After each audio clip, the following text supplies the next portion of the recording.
ஆராதனையில தேவன் நம்மளோட பேசுவாராக.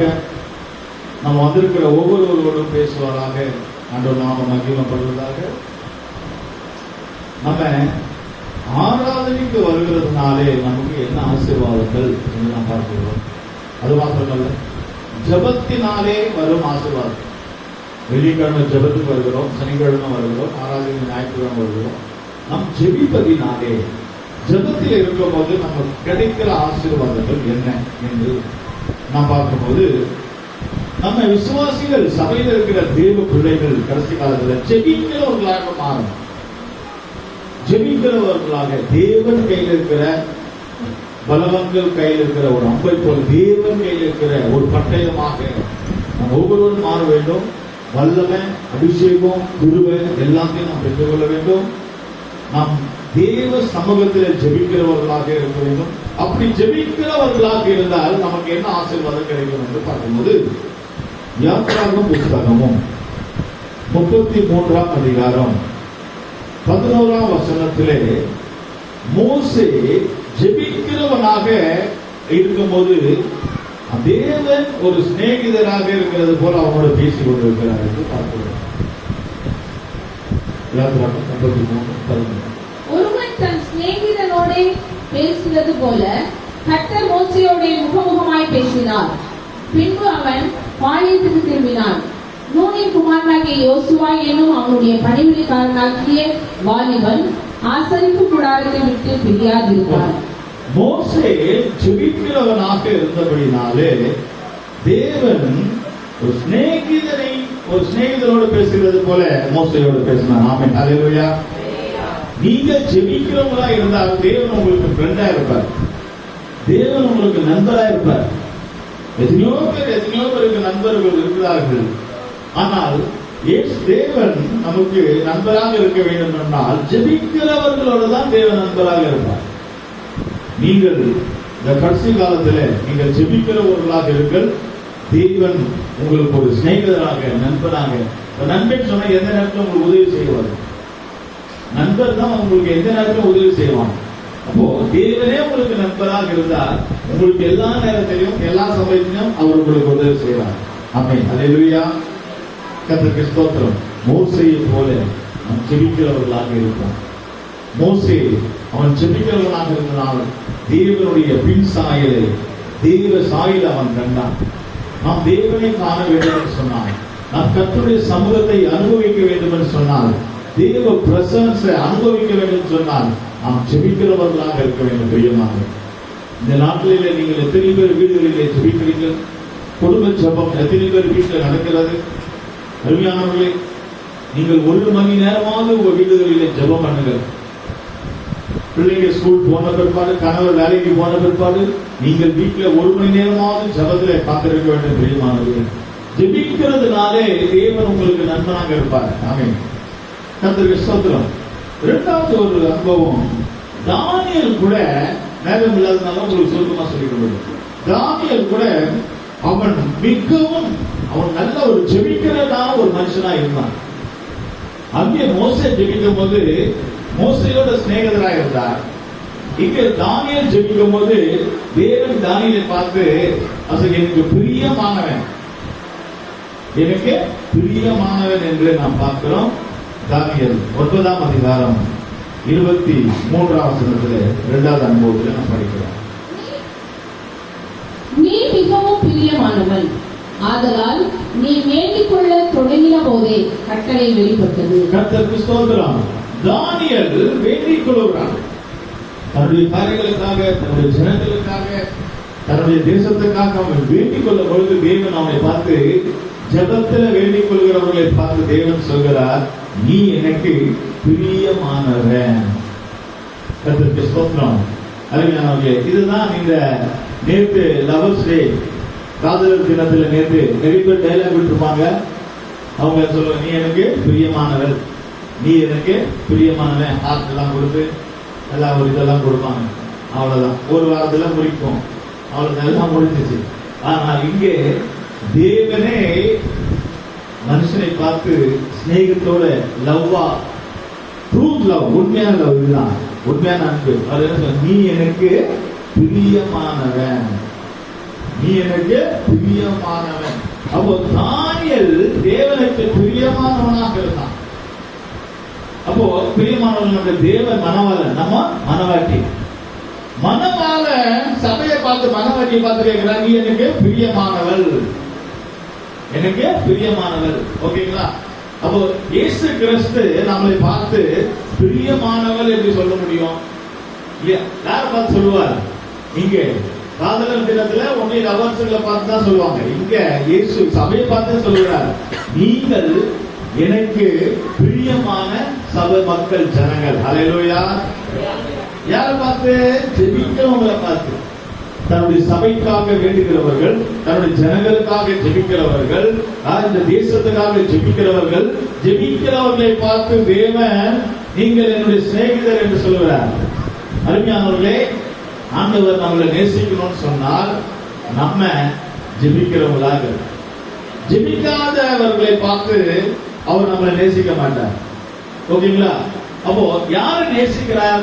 யாரை நீ பிரியமானவன் என்று சொல்லும் பொழுது ஜெபிக்கிறவர்களை பார்த்து. அதனால நீங்கள் தேவ பிள்ளைகள், சபையா ஜெபிக்கிறவர்களாக மாற வேண்டும். அது மாத்திரமல்ல, ஜெபிக்கிறதுனால உங்களுக்கு என்ன சம்பவிக்கிறது? தானியேல் ஜெபிச்சதுனால அந்த சிங்கக்கவியிலிருந்து தேவன் என்ன செய்தார்? பாதுகாத்தார். தானியேல் 6ஆம் அதிகாரம் 20ஆம் வசனத்துல பார்க்கும்போது 6:20 அங்கே ராஜாவே பார்த்து சொல்லுகிறார் தானியேலை பார்த்து. தானியேல் 6ஆம் அதிகாரம் 20ஆம் வசனம் படிக்கிறேன். ராஜா கெபியின் கிட்ட வந்தபோது துயர சத்தமாய் தானியேலை கூப்பிட்டு, தானியேலே, ஜீவனுள்ள தேவனுடைய தாசனை, நீ இடைவிடாமல் ஆராதிக்கிற உன் தேவன் உன்னை சிங்கங்களுக்கு தப்புவிக்க வல்லவராய் இருந்தாரா என்று தானியேலை கேட்டான். அவன் தானியேலை கொண்டு சிங்கக்கவியிலே போட்டான். சிங்கம் என்பது பிசாசை காட்டுகிறது. அந்த சிங்கக்கவி அது இந்த உலகத்தை காட்டுகிறது. தானியேலை கொண்டு போய் சிங்கக்கவியில போட்டாங்கன்னா தானியேல் என்ன செய்தார் என்றால் அந்த சிங்கக்கவியில இருந்து அவர் ஜெபித்துக் கொண்டிருப்பார் என்று நினைக்கிறேன். அதனாலதான் ராஜா சொல்லுகிறார், தானியேலே, நீ இடவிடாமல் ஆராதிக்கிற உன் தேவன் உன்னை தப்புவிக்க வல்லவராய் இருந்தாரா? எஸ் ராஜாவே, வல்லவராய் இருந்தார். நான் இடவிடாமல், நீங்க இதை விலகிக் கொள்ள வேண்டும். இடவிடாமல் ஆராதிக்கிற தேவன். ஸ்துதி ஸ்துதி ஸ்துதி ஸ்துதி ஆராதனை. இல்லையா? இப்ப யார் தேவனை ஆராதிக்கிறார்களோ அவர்களை தான் தேவன் விடுதலையாக்குவார். யார் ஆராதிக்கிறார்கள்? வீட்டில் உட்கார்ந்து கொண்டு நம்ம வீட்டு வேலைகளை பார்த்து கொண்டு இருந்தால் அவங்களை விடுதலையாக்க முடியாது. அருமையானவர்களே, ஆராதனை நேரத்திலே ஆசாரிப்பு கூடார சமயத்தில் இஸ்ரவேல் ஜனங்கள் தான் எக்காலத்தை ஊதும்போது இருக்கிறவங்க எல்லா வேலைகளை விட்டு எல்லா வேலைகளை வீட்டில் போட்டுவிட்டு அந்த கூடாரத்துக்கு முன்பாக வந்து நிற்க வேண்டும். அப்பொழுது மோசே காலத்திலே மேக ஸ்தம்பத்திலிருந்து தேவன் பேசுவார். சபையோடு தேவன் பேச வேண்டும் என்று சொன்னால், உங்களோட தேவன் பேச வேண்டும் என்று சொன்னால், ஜனங்களோட பேச வேண்டும் என்று சொன்னால் தேவனை ஆராதிக்கிறவர்களாக இருக்க வேண்டும். தானியேலை கொண்டு போய் சிங்கக்கவியில கொண்டு போட்டார்கள். உங்களுக்கு விரோதமாக யாராவது செய்வதை செய்கிறார்களா? உங்களுக்கு விரோதமாக மந்திரம் பண்ணுகிறார்களா? உங்களுக்கு விரோதமாக யாராவது பிரச்சனைகள் பண்ணுகிறார்களா? உங்களுக்கு விரோதமாக யாராவது எழுப்புகிறார்களா? எழுப்பட்டும். நீ இடவிடாமல் தேவனை ஆராதனை செய். கர்த்தருடைய சபைக்கு வா, கர்த்தருடைய ஆராதனை செய். யாராவது உங்களுக்கு விரோதமாக எழுப்புகிறார்களோ தேவன் அவர்கள் கையிலிருந்து விடுதலையாக்க வல்லவராயிருக்கிறார். அல்லேலூயா. உன்னை பார்த்து கையை நீட்டுவான், உன்னை கொன்றுவேன் சொல்வான், கொன்றுவேன் சொல்வான். ஆனால் நீங்கள் ஆராதித்தால் அவன் இருக்கிறது எல்லாமே போயிடுவான். தானியேல் அது இருக்கு. ஆனால் ஜெபிக்காம நீங்க இருந்தீங்கன்னா எல்லாம் நடக்கும். ஜெபிக்கிறவர்கள் தான் நான் சொல்லுகிறேன். யாரு ஜெபிக்கிறார்களோ அவர்களை மட்டும்தான் என்ன செய்வார்? பாதுகாக்கிறார் என்று தானியேல் புத்தகத்தில் பார்க்கிறோம். அதனால் நீங்கள் சிங்கத்தை பார்த்து பயப்படாதீங்க. நீங்க சிங்கத்தின் ஜெபியை பார்த்து பயப்படாதீங்க. உங்க கஷ்டங்களை கண்டு நீங்கள் பயப்படாதீங்க. நீங்கள் ஜெபிக்கிறவர்களாக இருந்தால் தேவன் உங்களை பாதுகாப்பார். அல்லேலூயா. கர்த்தருக்கு ஸ்தோத்திரம். மூன்றாவது ஒரு அனுபவத்தில் ஜெப வேலையாக பார்க்கும்போது அப்போஸ்தலர் 3ஆம் அதிகாரம் 1ஆம் வசனத்திலே அங்க ஒரு சப்பானி இருக்கிறான். அவன் தேவாலயத்தில் வெளியே பிச்சை எடுத்து கொண்டிருக்கிறான். அப்பொழுது 9ஆம் மணி நேரத்தில் பேதுரும் யோவானும் தேவாலயத்திற்கு போனார்கள். அப்பொழுது அந்த பிச்சைக்காரனை பார்த்து பாருங்க, ஆண்டோட வல்லம் எப்படி வெளிப்படுகிறது என்று பாருங்கள். 3:1 அப்போஸ்தலர். ஜெப வேளையாகிய 9ஆம் மணி நேரத்திலே பேதுருவும் யோவானும் தேவாலயத்துக்கு போனார்கள். அப்பொழுது தன் தாயின் வயிற்றிலிருந்து சப்பானியாய் பிறந்த ஒரு மனுஷனை சுமந்து கொண்டு வந்தார்கள். தேவாலயத்திலே பிரவேசிக்கிறவர்களிடத்தில் பிச்சை கேட்கும்படி நாடோறும் அவனை அலங்கார வாசல் என்னப்பட்ட தேவாலய வாசல் அண்டையிலே வைப்பார்கள். கர்த்தருக்கு ஸ்தோத்திரம். இங்கே தேவாலயத்துக்கு 9ஆம் மணி நேரம் இப்போ இன்னைக்கு காலையில் 9 மணிக்கு ஆராதனை நாம போகணும். ஆராதனை நேரத்துல பேதுரு யோவான் போகிறார்கள். எல்லாரும் போவார், ஊழியக்கார விசுவாசிகள். அப்பொழுது தாயின் வயிற்றிலே பிறந்த ஒரு சப்பானி அவனை கொண்டு வந்து வீட்டிலே இருக்கிறவங்க கொண்டு வந்தா அங்க முன்னாடி இருப்பாங்க ரோட்ல, சபைக்கு போறதுக்கு முன்னாடி. எதுக்காக தெரியுமா? பிச்சை எடுக்கிறதுக்காக. நீங்க இந்த பீச் ஸ்டேஷன் போற வழியில பாத்தீங்கன்னா, அந்த பீச்சுக்கு போகும்போது இந்த கஸ்டமர்ஸ் ஆபீஸ் இருக்கும். அந்த ஆபீஸ்க்கு அந்த சைட்ல பாத்தீங்கன்னா ஒருத்தர், ஒரு பெரிய மனுஷரு, அவரு சின்னதா இருப்பாரு. அவருக்கு 2 கால் இல்ல, முட்டிட்டு இருக்காது. அவருக்கு 2 கை சோழ இறங்கி இருக்காது. வெறும் உடம்பு மட்டும் தான் இருக்கும், உடம்பு தலை மட்டும் தான் இருக்கும். அவரை தூக்கிட்டு வந்து அந்த பீச் ஸ்டேஷன் ஓரமா வச்சிருவாங்க. நம்ம போற வழியில பார்க்கலாம். அவர் வந்து நடக்க முடியாது, அவருக்கு கை இல்ல, கால் இல்ல. அவங்க வீட்டுல இருக்கிறவங்க என்ன பண்ணுவாங்கன்னா தூக்கிட்டு வந்து அங்க வச்சிருவாங்க. போருக்கு வரவங்க தான் வந்து பிச்சை போடுவாங்க. கர்த்தருக்கு ஸ்தோத்திரம். அதேதான் இங்கே நடக்கிறது. பிச்சை எடுக்கிறதுக்காக வீட்டுல இருக்கிறவங்க கொண்டு வந்து அங்க வச்சிடறாங்க. ஆனா ஒரு நாளும் என்னுடைய அந்த சப்பானியா இருக்கிறவங்களுக்கு விடுதலை வேணும், ஒரு ஜபம் வேணும் என்று அவங்க சொல்லல. பைசாவுக்காக தான் அவரை கொண்டு வந்து வச்சாங்க. அவர் விடுதலை ஆகணும், சப்பானி விடுதலை ஆகணும்னு சொல்லல. அதனால அற்புதம் நடக்கல. நிறைய பேர் பாருங்க, அற்புதம் நடக்கணும் வேண்டினால்தான், ஜபம் பண்ணாதான் அற்புதம் நடக்கும். பைசா பைசா பைசா பைசான்னு சொன்னா அற்புதம் நடக்காது. அற்புதம் நடந்தா பைசா வரும், பைசா வந்தா அற்புதம் நடக்காது. நீங்க பைசா பைசான்னு சொன்னீங்கன்னா அற்புதம் கர்த்தர் செய்ய மாட்டாரு. எங்களுக்கு பைசா தேவையில்ல, எங்களுக்கு அற்புதம் தான் வேணும் என்று சொன்னா பைசா தானா வரும். அதான் அனுபவம். புரியுதுல்ல? அப்ப எங்களுக்கு பைசா வேண்டாம், அற்புதம் வேணும்னு சொன்னால் பைசா தானா வரும். ஆனா அற்புதம் எங்களுக்கு தேவையில்ல, பைசா மட்டும்னா அந்த பிச்சைக்காரனுக்கு காலம் முழுவதும் பிச்சை காசு போட்டே இருப்பான். அவங்க வீட்டாரும் சொல்லியே, ஒரு நாள் ஜெபத்து போகவோ ஒரு ஜெபிக்கவோ அவங்க சொல்லல, அவன் பிச்சை தான் கேட்கிறான். இப்போ ஊழியக்காரன் அங்க வருகிறார்கள், பேதுரு வருகிறார்கள். அவர் கேட்டது என்ன?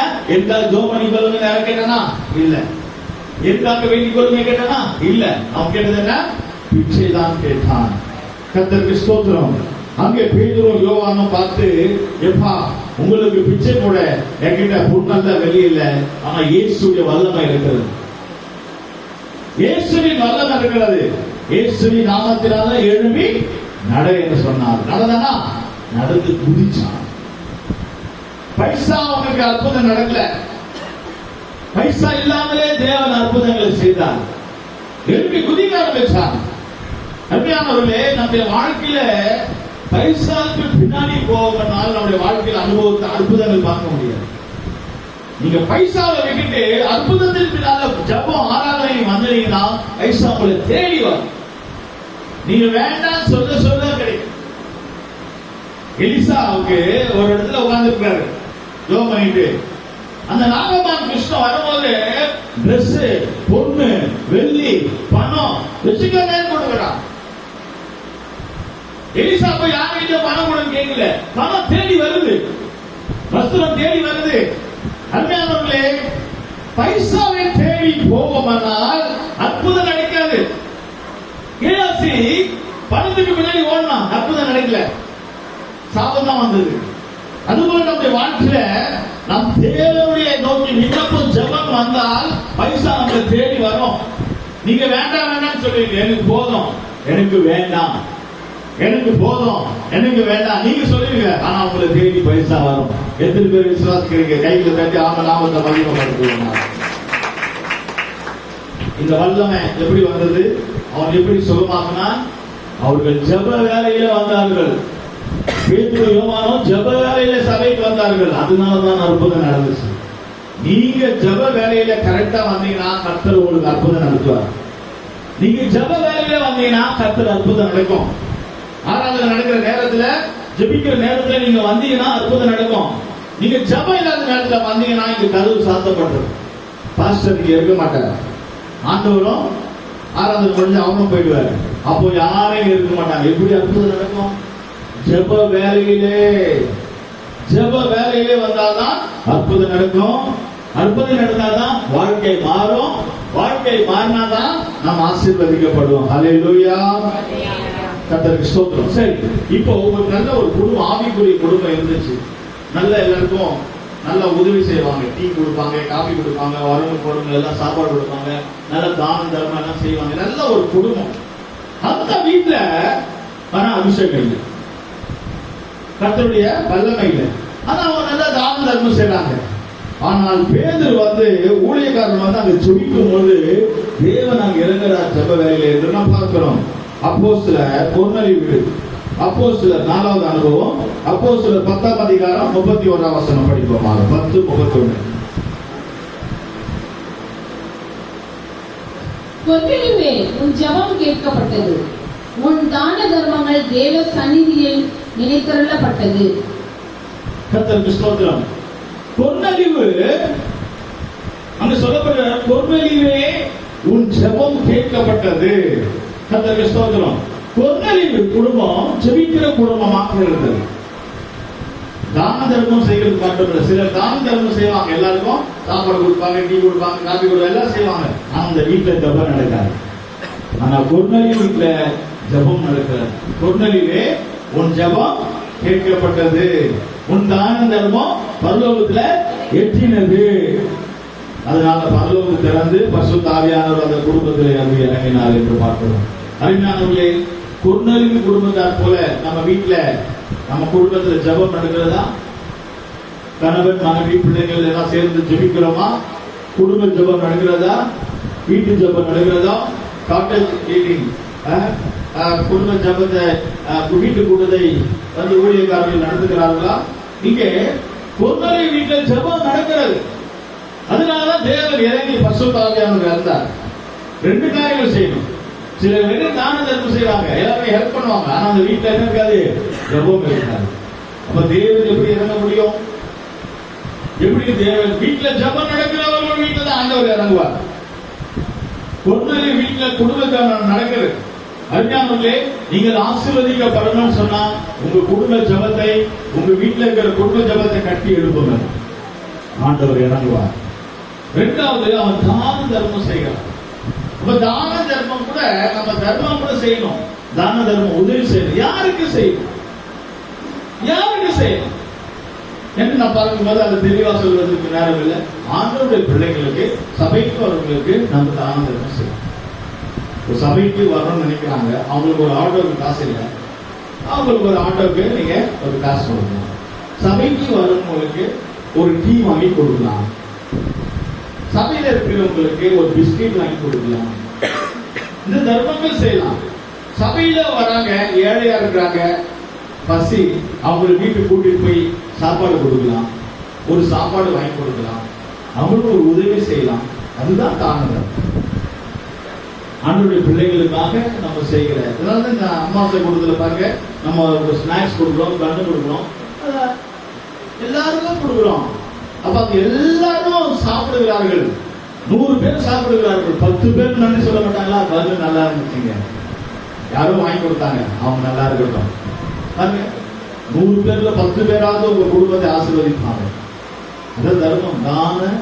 தானம் விலைக்கு இல்லை, புரியுங்களா? அப்போ அந்த மாதிரி நம்ம செய்யும் பொழுது நம்ம எதற்கு, நமக்கு பிடிச்சவங்களுக்கு தான் நம்ம செலவு பண்ணணும். நிறைய பேர் நீங்க பாக்குறீங்க, நம்ம பிடிச்சவங்களுக்கு நம்ம செலவு பண்ணணும். அது தான தர்மம் இல்லை, பொதுவா செலவு பண்ணணும். ஜெபிக்கிறவர்களுக்காக, நல்லவர் ஜெபிக்கிறாங்க, அவங்களுக்காக உதவி செய்கிறது. ஜெபத்துக்கு கடவுளுக்கு உதவி செய்கிறது இல்லையா? அதுதான். அப்போ தானம் தர்மம் கொர்நேலியு வீட்டுல இருந்துச்சு. இந்த 2 காரியங்களை நாம் செய்ய வேண்டும். அப்ப தான தர்மம் பொதுவான ஊழியர்களுக்கு, பொதுவான திடீர்னு விசுவாசிக்கு பாத்தீங்கன்னா அவங்க எல்லாருக்கும் வாங்கி கொடுப்பாங்க. ஒரு பிஸ்கெட் கொடுப்பாங்க, ஒரு கேக் கொடுப்பாங்க. அது பொதுவா அது வந்து தான தர்மம். நாம வந்து திருப்பி நம்ம செய்ய மாட்டாங்க. நம்ம வந்து இப்ப வெளியே வந்து நம்ம கொடுத்தா அவங்க திருப்பி இப்ப நம்ம பொதுவா பாத்தீங்கன்னா பர்த்டே ஒரு கேக் வந்து நம்ம வீடு பக்கத்துல கொடுத்துருச்சுங்க, உடனே அவங்க கேக் வாங்கிட்டு அந்த குழந்தைக்கு கையில என்ன பண்ணுவாங்க, ஒரு 10 வந்து கொடுப்பாங்க. அது தான தர்மம் இல்ல. சபையில வந்து ஒரு கேக் கொடுக்கும் போது யாரும் காசு கொடுக்க மாட்டாங்க. அது வந்து அந்த குழந்தைய ஆசீர்வாதம். புரியுதுங்களா? அப்ப அந்த மாதிரி நீங்க கொர்நேலியு ஜெபிக்கிறவரா இருந்ததால் தான் தேவன் அங்க வந்து இறங்கி பரிசுத்த ஆவியானவர் இறங்கினார். உங்க குடும்பங்களிலே ஜெப சத்தம் கேட்கணும். ஜெப சத்தம் இல்லாத குடும்பத்தில நமக்கு சமாதானம் இருக்காது. ஜெபிக்காத குடும்பத்தில அந்த குடும்பத்தில பணம் கையில நிக்காது, கையில காசு தங்காது. ஜெபிக்கிற குடும்பத்தில தான் கையில ஆசீர்வாதம், பணம், பொருள் எல்லாமே தங்கும் என்று பார்க்கிறோம். கர்த்தருக்கு ஸ்தோத்திரம். கொர்நேலியு குடும்பத்தாரை போல இருப்போமாக.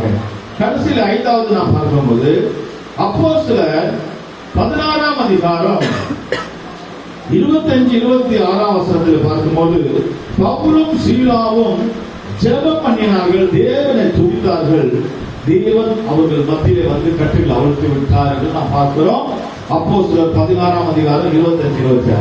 நடுராத்திரியிலே பவுலும் சீலாவும் ஜெபம் பண்ணி தேவனை துதித்து பாடினார்கள். காவலில் வைக்கப்பட்டவர்கள் அதை கேட்டுக் கொண்டிருந்தார்கள். சடுதியிலே சிறைச்சாலையில் அஸ்திபாரங்கள் அசையும்படியாக பூமி மிகவும் அதிர்ந்தது. உடனே கதவுகள் எல்லாம் திறவுண்டது. எல்லாருடைய கட்டுகளும் கலந்து போயிற்று. எல்லாருடைய கட்டுகளும் கழண்டு போயிட்டு பார்க்கணும்.